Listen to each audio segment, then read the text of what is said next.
You are watching and listening to Stuck in the Middle podcast. This is a platform for entrepreneurs, innovators, creators of African descent. We hear stories, ideas, experiences, and advice on how we can break barriers, how we can break the mold.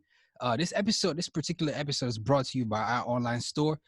So if you support us by shopping, if you go Stuck in the Middle, sitmpodcast.com/merch, you can shop Stuck in the Middle podcast merch. That's how we are able to drive this machine forward. You heard? Thanks all the returning listeners and watchers. If you're watching us on YouTube right now, please hit that subscribe button if you're a first timer.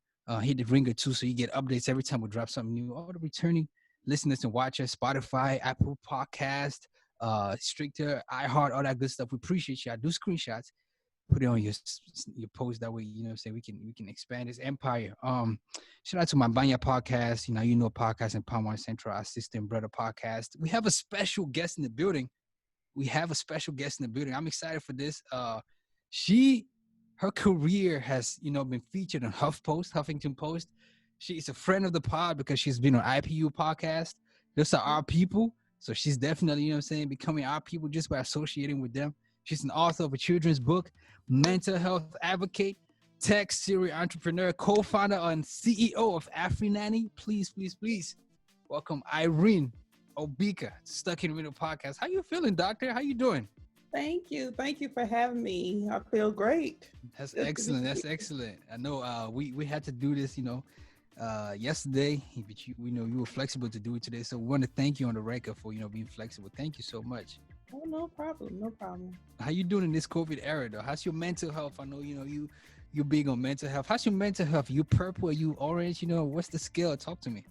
Yeah, my mental health is okay. I've lived through a personal pandemic before. I grew up in New Orleans and I survived through Hurricane Katrina. And I was one of those people that didn't evacuate and had to get rescued in a helicopter. So I'm a little used to being uncomfortable like this. Whew, that's huge. Oh, where did you relocate after New Orleans?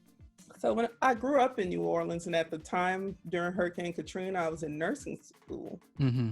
So after nursing school, I decided to relocate to Dallas, Texas. I had family there, and I love Texas, so I decided to leave. What was your reason behind not leaving when the government was like, everybody got to get out? I mean, since I grew up in New Orleans, every year they tell us the same thing. Oh, this is going to be the big one, get out. And I had an exam that Monday, and I really didn't want to be on the road 20 hours driving. It's supposed to be just a 1 hour drive. Ooh. So I was just stubborn. It was on me, and I decided to just stay in my apartment and not leave. Were you hurt at all? No, I didn't get hurt at all. Excellent. No, we are grateful that saying nothing too horrible happened. But that's deep. That's an icebreaker. But for those who are unfamiliar with Dr. Irene, like, who is Dr. Irene? And who is Dr. Irene? Dr. Irene is a wife, a mother, a sister, a friend, a serial entrepreneur, a go-getter, a hustler. I'm all of those things. Yeah, I would say like a modern day Renaissance woman, if there is such a thing, because you got a lot of hats and you fit them all and wear them all well. Thank you. Yeah. So you mentioned you were a mother, and one of the things as far as Afrinanny is concerned, which we're gonna talk in depth about, that you are quoted as saying is it takes a village to raise a child. What does a village raising a child actually look like in your words? So in my world, even though I grew up in New Orleans, I grew up in a very Nigerian household. Both of my parents migrated to the States in the 80s.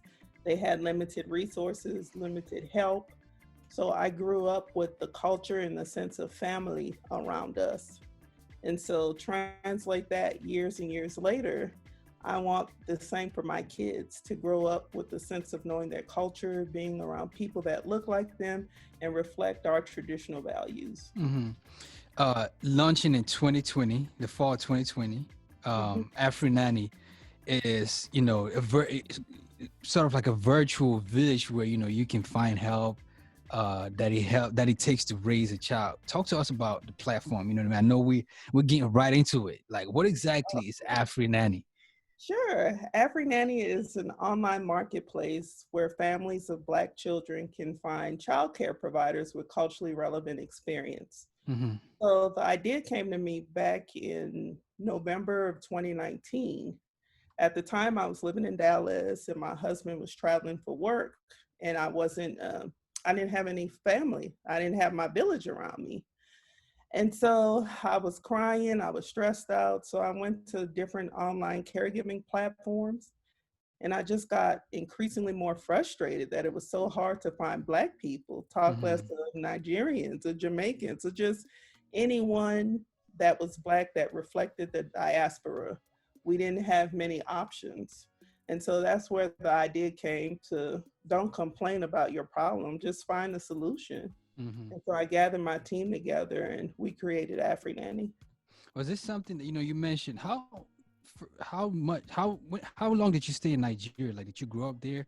Was this something that you saw working somewhere else that you like? You know what? This is needed here, or it was just like, hey, this is a void that needs to be filled. And No, I didn't grow up in Nigeria at all. My mm. parents migrated and I was So born you here. first gen, yeah. Yeah, I'm first gen. Mm-hmm. And I know that other companies, they have their caregiving platforms, but they don't really cater to Black people as their Mm-hmm. primary focus. We're usually an afterthought. Mm-hmm. If you go on those different websites, you barely even see Black people, Black families represented. Mm-hmm. So it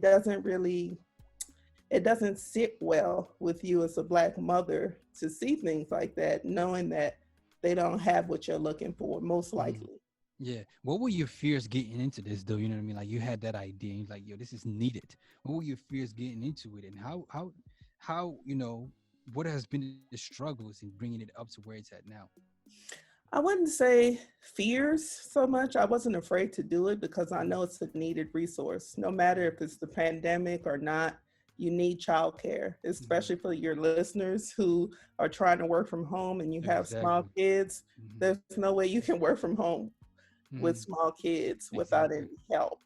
But some Exactly. of the struggles have been just getting people to really feel like we're a legitimate company.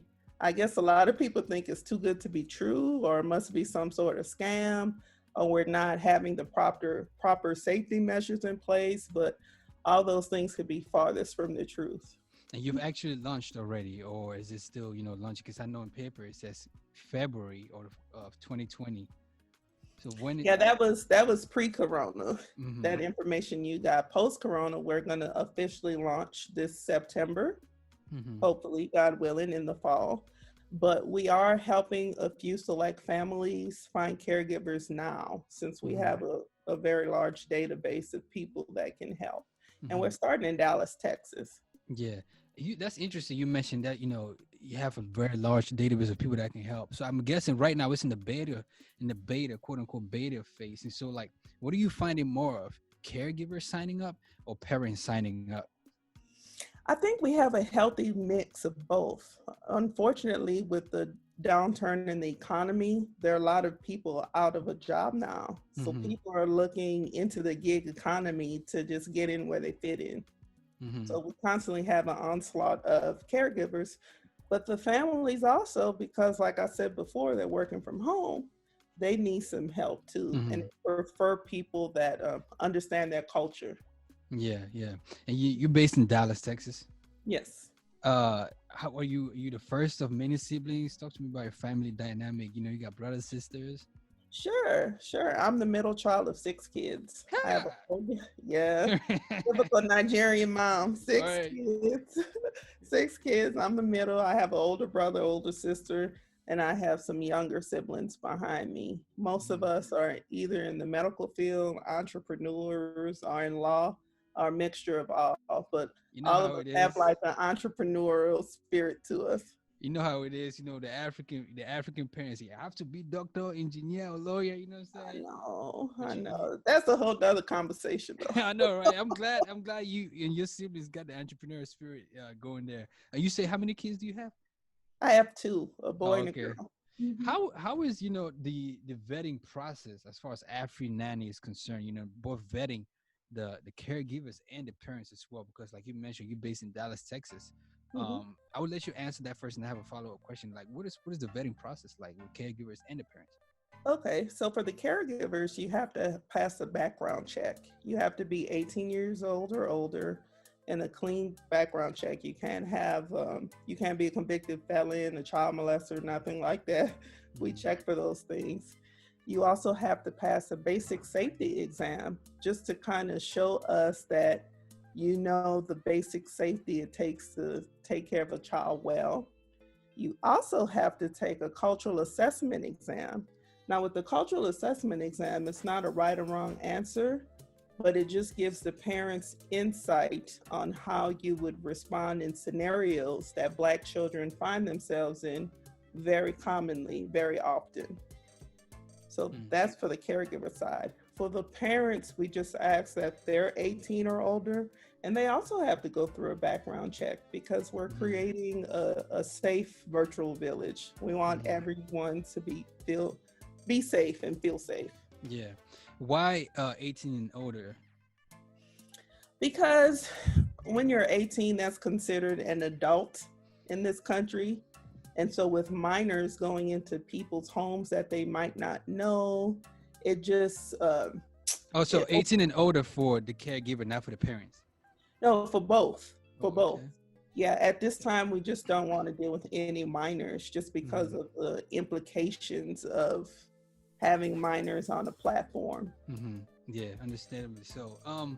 When it comes to a company that based out of Dallas, Texas, right now, and also passing the vetting process, examining all that stuff, I would rightfully assume that this is going nationwide, if not even up north, Canada, globally. How is the those exams administered, and how do you ensure that it is properly administered in other states where it's not home based in Dallas, where you can readily drive and say, hey, I'm looking at this person. Are you establishing grassroots ambassadors in other states and things like that? So the way they take the exams now is everything is tech enabled. It's through Mm-hmm. technology. We ask for a form of ID. We check that a human being actually goes through it. When you pass the background check, that's when the exam is automatically sent to you. Mm-hmm. But, to further your point, even though we're launching in Dallas first, we do plan to go national and international. Mm. But you have to crawl before you walk, right? Right. Everything is a stepping stone. It takes time and it takes a lot of money to launch a product, a lot of money. Mm-hmm. So we're just going to take our time with it. How long has this been, what I mean, like a thing that you've wanted to do? Speaking of that money factor, because I was gonna ask, like, as a company, how did you sell that idea to people to get investors to join in? Like, it's something that I think a lot of parents and caregivers are gonna benefit from. Mhm. But to be able to get it off the ground, you need that capital investment. That this is a platform for entrepreneurs. Somebody might be interested in, like, hey, I dig this. I want to be able to start a company as well. Like, they want to tap into your entrepreneur brain right now. So it's like, Mhm. how did you sell that idea? So I think it's very important for Black people, Africans especially, to learn how to work together. You have to be able to work together in order to get an idea or a business off the ground. And before this project, I already had a team of people that I worked with other projects on. So it Mm-hmm. just made sense to ask them, hey, would you be interested in this? And all of my partners, they have kids. So I'm solving their problem as well. So it really wasn't a tough sell. And Mm-hmm. the people that are coming to us for investment opportunities, they have children too, or they hope to have children one day, and they can see the potential. So it's really not a hard sell if you're solving a problem that's scalable. Mm-hmm. That's what I think a lot of entrepreneurs have to really investigate in whatever industry they're trying to get into. How big is the problem, and is this scalable? Meaning, can it grow Mm-hmm. into other markets? What is your biggest need right now as a company? Besides money, Yes. besides money, I would think I just need more people to know about us. Mm-hmm. They are knowing about us, trust me, but Mm-hmm. the more the better. Mm-hmm. So just more marketing assistance from grassroots people, from what you're doing at Stuck in the Middle. Mm-hmm. So if you guys can help us get the word out, that'd be great. That's why we're here. That's why we're doing this. You know what I'm saying? Here to serve. This is for you. You know what I mean? And I think a lot of people will enjoy this and really tap into it, because not only is COVID causing us to rethink how, you know, we give care and receive care as far as our kids are concerned. A lot of people are having babies in this time, which is going to cause some more business for you.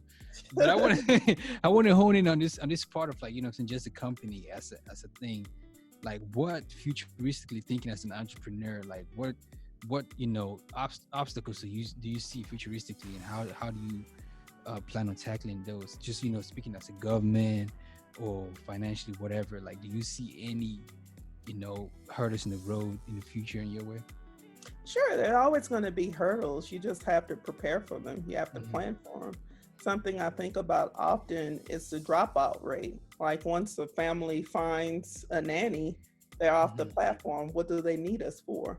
So I Right. don't really want to get into our business economics at this time, but there are going to be other streams of revenue for this company as well, not just matching a family with a nanny. And that's Mm-hmm. another thing for entrepreneurs to know. Whatever business you're doing, make sure you're able to get streams of revenue. Just don't be one road minded. You have to be able to get money from all kind of angles. Mm-hmm. Yeah, that's important. What is, you know, speaking to parents here for a second, what is the one thing that parents, or a couple of things that parents need to consider or know, you know, while, you know, shopping or looking for, considering hiring an in-home caregiver, or, you know what I mean, like a babysitter or things like that? Mhm. I think parents need to make sure that the people are who they say they are. So make sure whoever you hire, it doesn't have to be through Afrinanny, just whoever. Make sure that their background check is clear. Make sure that they're competent, and check the references. Because in this day and age, a lot of people are pretending to be things that they're not. So safety is definitely a priority. Mm-hmm. Yeah. So I want to backtrack a little bit, you know, talking about COVID era, and, you know, just the struggle. First of all, like, for you personally, what kind of, you know, I know we mentioned it earlier, you were into mental health, but what kind of doctor is Dr. Irene? hmm So I'm a psychiatric and a family nurse practitioner. I went to school for many, many years to learn how to administer care to patients, prescribe them medication, diagnose them with different disease processes. And I got my doctorate degree on top of that. And so in my professional 9 to 5 life, what I do is see patients from my home Mm-hmm. doing telemedicine. Like how we're talking now, that's how I would talk to the patient from my house. Isn't that convenient? You get to see the kids. Yeah, I'm just kidding. I know it can be tough. Well, I have an Afrinanny, so I Mhm. hired an Afrinanny from my own company. So I have a lot of help at home now. That's nice. How about, like, if you ever thought of, or is it, you know, a good idea to, you know, implement cameras in a house when it comes to nanny and caregivers? Like, Sure, definitely. Yeah, we have nanny cams. Just be hmm open and honest with your nanny to say, hey, the camera's on you. Maybe hmm that'll make them behave even more so. But in this technological era that we're in, many nannies and sitters, they're used to it. So many hmm don't have an issue with that. Do you hmm have any kids? no, I do not at this time. I want, you know, I have a plethora. I don't know if you can call people plethora. I have a lot of nephews that I dearly love, and they're a headache. But the So benefit, eventually when you have kids, you're gonna need an Afri nanny. facts, that's facts. So that's why, you know, this is such an important platform. I was reading on your LinkedIn, and if people are not familiar, you can go on afronanny.com. You have incredible blogs on there. Mhm. Um, and one of them was a curated blog about, you know, the five different websites that mom needs to. I was reading through it. I was like, man, this is good stuff. This is good stuff. Yeah, we like to give information Mm-hmm. and really help people with their problems, especially Black families. Mm-hmm. Yeah, Has we there love that. has there been? I know, you know, it's still right now. It's still in the pre-launch era, but has there been like any crazy stories or like funny stories of like nanny kid, nanny parent interaction? We've had an overwhelming amount of interest from non-Black people to join the platform, How which are you dealing with I'm, that? I'm happy about it. We're open to all races, religions. We don't discriminate anyone. We Hmm. just specialize in the Black family because we really know their pain points because we all lived through them. Hmm. Me and my co-founder and the rest of the team. Hmm. So I think that's been the most interesting thing so far. Mm. That's real interesting. I mean, I guess I mean, everybody's having kids, so it's definitely a need. On a personal note, though, like how just speak to as a person involved in mental health with people who might be dealing with that right now in the midst of a pandemic, whether it's job loss or even just parents who have kids that are leading them to want to rip their hair out. It's like how how would you speak to them? Well, I would tell them definitely find your stress relief as much as possible. I know it's really limited on places you can go and things you can do, but there are plenty of things you could just do at home. When your Hmm. kids are sleeping, just sit in the closet with all the lights off, soft music playing, and just meditate. Just clear your mind of all of the social unrest going on, the pandemic stuff going on. Just remove the junk Hmm. and think good thoughts. I mean, that's something I practice every day, and it's been helping me so far. Yeah, I like it. Speaking of mental health, you're also an author of a children's book, like we mentioned earlier. Yes, Talk to yes. us about that.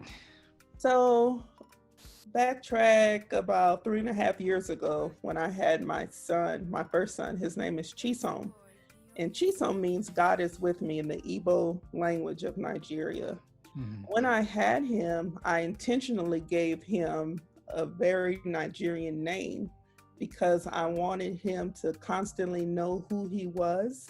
And the best way to do that is in a name. And Hmm. I wanted him to be proud of his heritage and where he comes from. Right.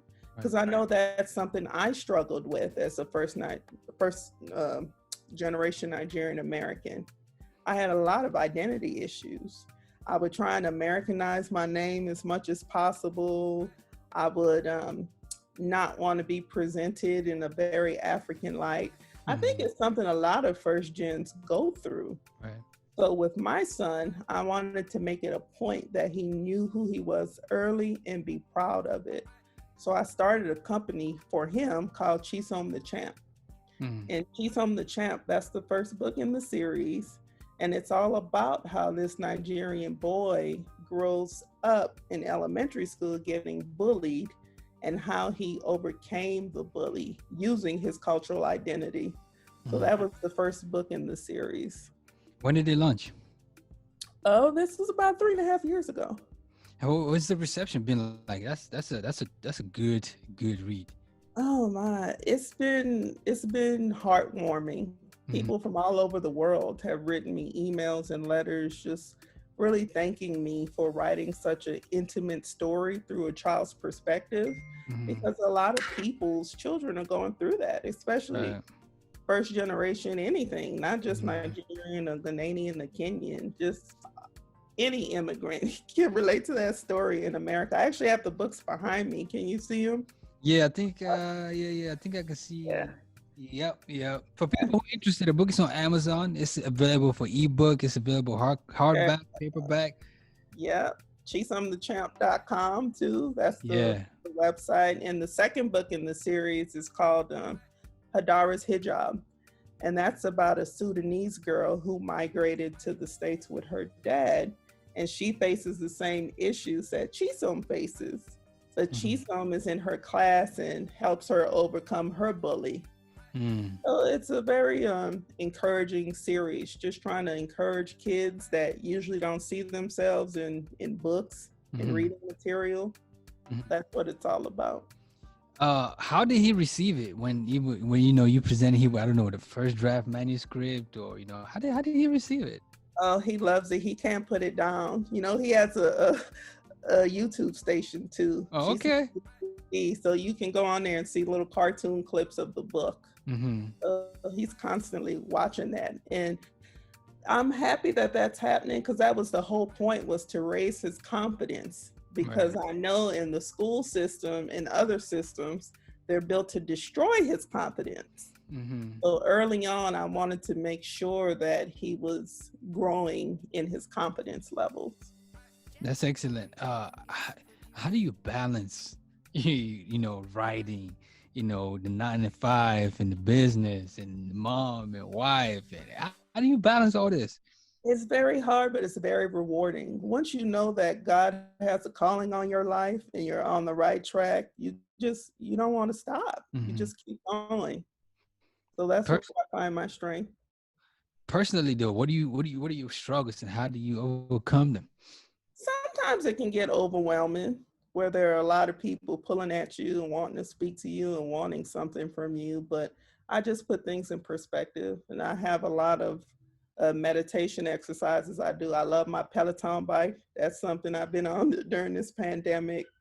I like, watching Netflix, chilling with my husband. I do normal people stuff too. Mm-hmm. That's excellent. What projects, as far as like thinking thinking ahead, what projects do you think, is it finishing the book series or just getting Afro Nanny up and running and stable, or just working? What projects do you have in mind?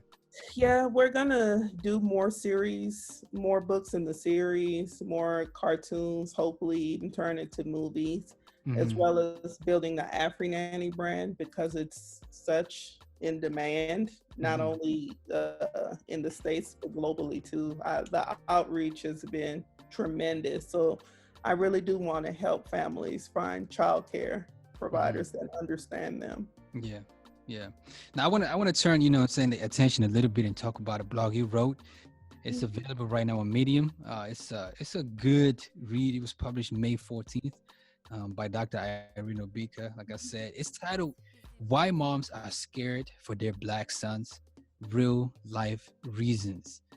You're a mother, of Chisholm, like you mentioned, and we live in a time right now where this is so real. This is so important.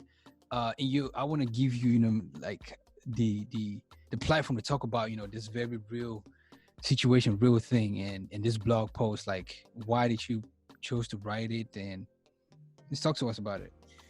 Yeah, thanks for bringing that up. I think with all the social unrest going on with the George Floyd killing and the many, many killings of Black men that we see regularly Mm-hmm. on television, it just really made me start reflecting on my relationship with my son and how it feels as a mom to see him getting older, getting taller, and I'm constantly worrying at what point will people stop seeing him as cute and start seeing him as a threat. Mm-hmm. And so I thought it was important to kind of highlight those issues that mothers of Black sons go through mentally and silently, because oftentimes we don't talk about it.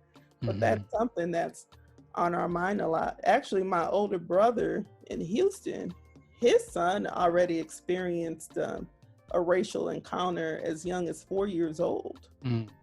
So seeing that happen to him also really made me think, we really need to shine some more light on this issue. Mm-hmm. What can and I know one of the topics right now when it comes to not only just fighting for black lives and black rights in America, is also protecting black women. You know what I mean? Like, what can our husbands, our brothers, us as men do, not only in fighting for our sons lives and our lives, but also protecting our mothers and our sisters? How much time do you have? All the time in the world. So the question is, what can Black men do to protect Black women? Yes. I think for starters, whenever you see any sort of disrespect or injustice done to a Black woman, it's time to speak up about it and do something about it. Mm. Just don't turn a blind eye because it's not your mother, it's not your sister, it's not your girlfriend. It's still your sister. So never just ignore what Black women are going through because we're going through a lot.